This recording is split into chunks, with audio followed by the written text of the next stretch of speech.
The private sector body believes that since the implementation of some of the budgetary tax measures, businesses are not the same, since business owners will have to mark up their prices in order to cope with the new tax demands.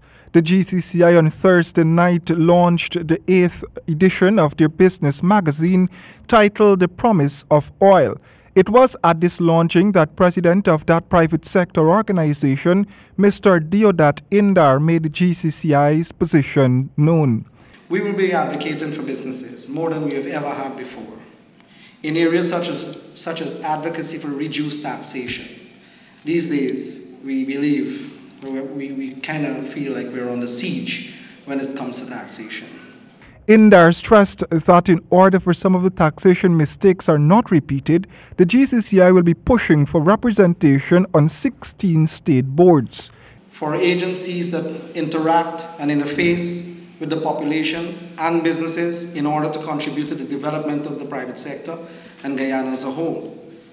Our advocacy is loud on issues such as parking meters in the city, VAT on private education. The Chamber will be working in tandem with the Ministry of Natural Resources in some areas of the oil and gas sector, and with the Ministry of Finance on the public-private partnership policy framework.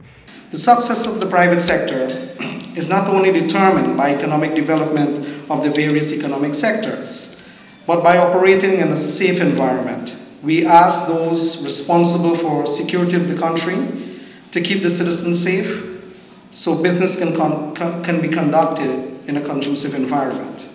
Gcci remains one of the most influential and strongest voices in the private sector, guided by the 12 areas of the Constitution of the Chamber.